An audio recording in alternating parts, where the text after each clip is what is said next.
एक press conference है जो सुधांशु त्रिवेदी ने 3 जुलाई को की है और इसमें सुधांशु जी बहुत ज़्यादा गरमाए हैं कांग्रेस प्रवक्ता और कांग्रेस पर और कांग्रेस के नेताओं पर। तो कांग्रेस से पूछना चाहता हूं और आप सब लोगों के माध्यम से, कितनी बार देश ने देखा है कि आप अपने कार्यकर्ताओं का सम्मेलन कर रहे हैं।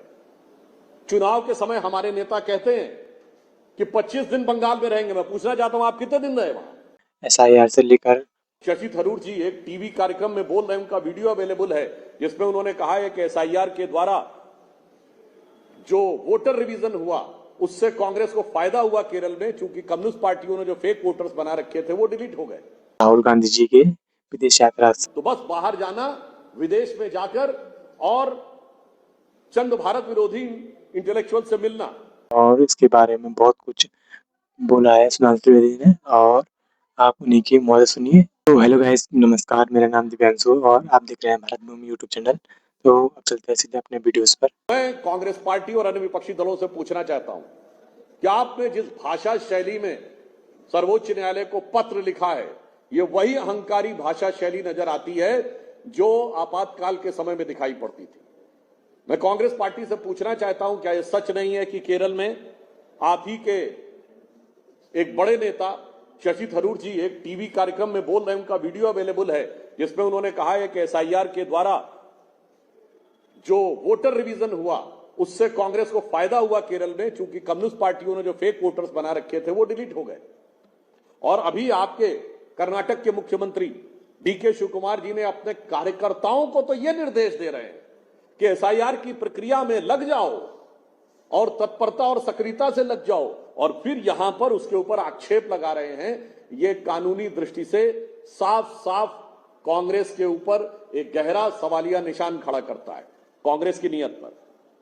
दूसरा, मैं उनसे सीधा प्रश्न पूछना चाहता हूं कि क्या आप कभी चुनाव के लिए मेहनत करते हैं क्या? मैं कांग्रेस पार्टी से पूछना चाहता हूं, विगत 10-12 वर्षों में जितनी बार राहुल गांधी ने विदेश यात्रा की है उसके 1/10 भाग भी कार्यकर्ता सम्मेलन किए हैं क्या? हमारे बड़े बड़े वरिष्ठ नेता बूथ लेवल सम्मेलन, शक्ति केंद्र स्तर सम्मेलन, मंडल स्तर के सम्मेलन करते हैं। और हमारे वरिष्ठतम नेता वर्तमान अध्यक्ष श्री नितिन नवीन जी, पूर्व अध्यक्ष आदरणीय जगत प्रकाश नड्डा जी, गृह मंत्री अमित शाह जी, रक्षा मंत्री राजनाथ सिंह जी के स्तर के लोग बूथ लेवल वर्कर सम्मेलन और शक्ति केंद्र सम्मेलनों में जाते हैं। मैं कांग्रेस से पूछना चाहता हूं और आप सब लोगों के माध्यम से, कितनी बार देश ने देखा है कि आप अपने कार्यकर्ताओं का सम्मेलन कर रहे हैं। चुनाव के समय हमारे नेता कहते हैं कि 25 दिन बंगाल में रहेंगे। मैं पूछना चाहता हूं आप कितने दिन रहे वहां? चलिए, बंगाल में आपका कुछ था नहीं। असम में कितने दिन रहे राहुल गांधी जी? केरल जहां डिफॉल्ट से आ गए वहां आप कितने दिन रहे?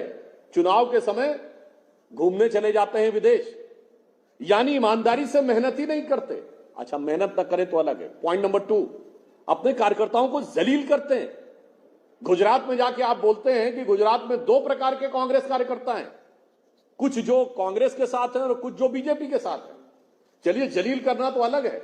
आपके कार्यकर्ताओं की हत्या होती है पश्चिम बंगाल में, और आपके प्रदेश अध्यक्ष अधीर रंजन चौधरी जी कहते हैं there is no democracy in Bengal, कि ममता जी के राज्य में हिंसा की पराकाष्ठा हो गई है, लोकतंत्र समाप्त हो गया है, और आप कहते हैं लोकतंत्र के लिए ममता जी को साथ लेना जरूरी है। अरे, आप अपने कार्यकर्ताओं की लाशों पर राजनीति करना चाहते, आप उस तख्त पर काबिज होना चाहते थे जिसके पाए आपके कार्यकर्ताओं के जनाजे पर रखे हुए थे।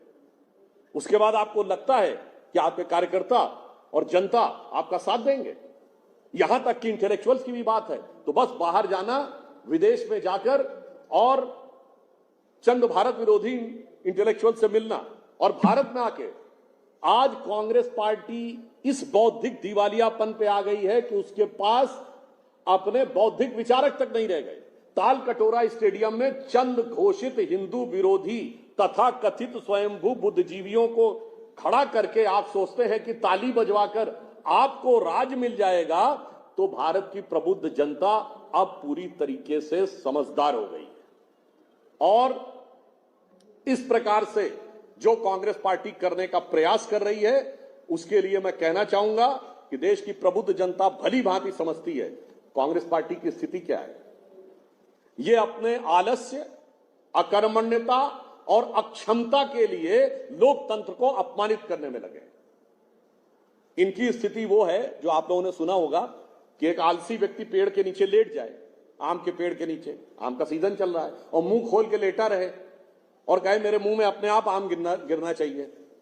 और जब आम ना गिरे और दूसरा व्यक्ति पेड़ पे जाकर उस आम को तोड़ लेकर देखो देखो कितनी बेईमानी हो रही है, भाई साहब आप हाथ ऊपर उठाइए। तो इसलिए मैं कांग्रेस पार्टी से कहना चाहूंगा कि भाई उठ जाग मुसाफिर भोर भई, अब रैन कहां जो सोवत है, और जो सोवत है वो खोवत है। आप तो मस्त होके पड़े रहते हैं।